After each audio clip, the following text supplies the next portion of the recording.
নেতৃবৃন্দ, আপনারা দেখেছেন বিগত 16 বছর এই বাংলাদেশে ফ্যাসিবাদী সরকার, এই শেখ হাসিনার সরকার আমাদের থেকে ভোট কেড়ে নিয়েছে।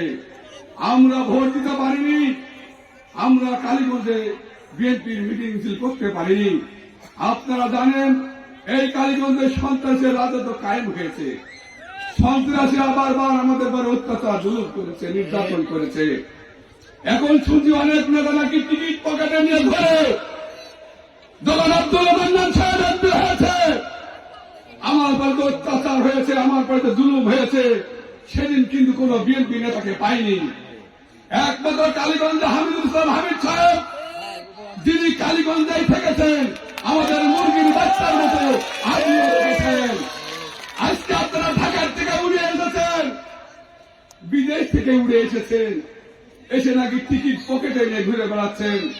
আমাদের নেতা তারেক রহমান সাহেব বলেছেন, বিগত 16টি বছর তারা এই ফাঁসিবাদী আন্দোলন সংগ্রামের সাথে জড়িত হয়ে থেকেছে, যারা এলাকার নির্বাচন এলাকার মানুষের পাশে থেকেছে, আগামী নির্বাচনে তাদেরকে তিনি মনোনয়ন দেবেন।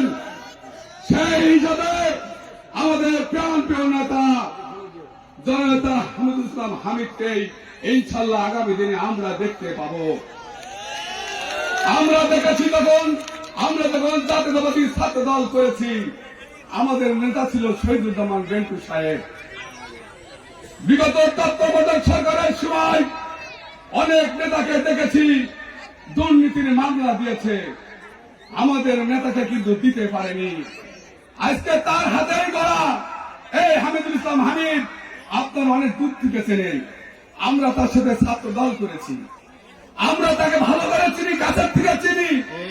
তিনার আদর্শ, তিনার নীতি দেখে আমরা কিন্তু তাকে আকর্ষিত হয়েছি, তার কাছে থেকে আমরা সরে যাইনি। বিগত 16 বছর আমরা তার কাছে শিখেছি। একটা কথা মনে রাখবেন, যদি হামিদুল ইসলাম হামিদ সাহেব এই ঝিনাইদহ জেলায় 4 আসনে উনি নির্বাচিত হন, দেখবেন কালীগঞ্জের মানুষ সবচেয়ে শান্তিতে থাকবে, নিরাপদে থাকবে। আপনারা দেখেছেন 5 তারিখের পরে এই ফ্যাসিবাদী সরকার যখন শেখ হাসিনা পালিয়ে গিয়েছে, অনেক বিএনপি নামধারী মানুষ বিভিন্ন জায়গায় চাঁদাবাজি করছে, দখলদারি করছে, অত্যাচার করছে, মানুষের উপরে জুলুম করছে। আমরা বুকে হাত দিয়ে বলতে পারি, আমরা যারা হামিদ সাহেবের সাথে থেকেছি এই কালীগঞ্জের মাটিতে, একটু জায়গায় আমরা কোন মানুষের কষ্ট দেয়নি। আমার নেতা জনতা হামিদ ইসলাম হামিদ 6 তারিখে আমাদের বলেছিল, আমার সাথে যারা থাকেন আমি তাদেরকে সতর্ক করে দিতে চাই, কোন মানুষ যেন আপনাদের ব্যবহারে কষ্ট না পায়। আমাদের নেতা তারেক রহমান বলেছে, আমরা রাজনীতি করি মানুষের সেবক হিসেবে। আপনারা বলেন, বুকে হাতে বলেন, আমাদের নেতা হামিদুল ইসলাম হামিদ ঠিক সেইভাবে আপনাদের সেবক হয়ে কালীগঞ্জে রাজনীতি করছে। অনেকেই আসছেন, অনেক বড় বড় কথা বলতে শুনতে পাচ্ছি, কিন্তু বিরোধী দলের যখন আমরা থেকেছি, আমরা কিন্তু কোন নেতা পাইনি আমাদের বিপদ আমাদের সাথে হবে।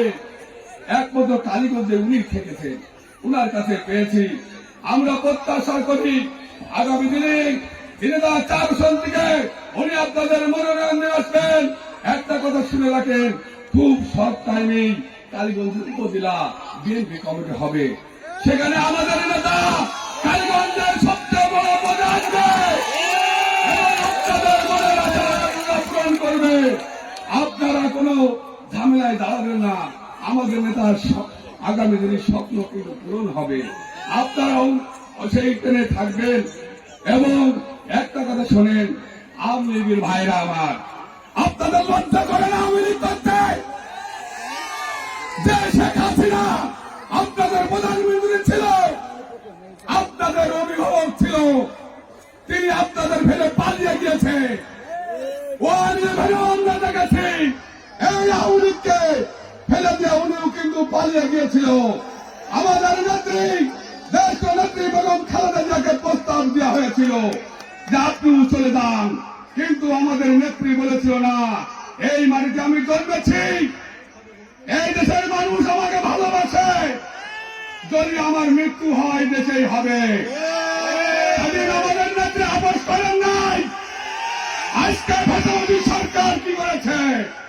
জনগণের তাড়া খেয়ে বিদেশে পালিয়েছে। আজকে ভারতে বসে পড়ে বাংলাদেশকে ষড়যন্ত্র লিপ্ত হয়েছে, কখনো শুধু টুক করে চলে আসবে। আরে উনাকে আনা হবে। এই হাজারো যে খুন করেছে, অত্যাচার করেছে, এর বিচারের জন্য আনা হবে। আমরা তার ফাঁসি দেখতে চাই। আর এই কালীগঞ্জে যারা আওয়ামী লীগ করেছে, যারা আমাদের পরে নির্যাতন অত্যাচার করেছে, আমরা তাদের আইনের মাধ্যমে দেখতে চাই। আমাদের প্রিয় নেতার কাছে আমরা বলতে চাই, আমরা আইন হাতে নিতে চাই না। আমাদের মতো অত্যাচার করেছে, নির্যাতন করেছে, আমরা তার আইনগত ভাবে তাদের বিচার দেখতে চাই।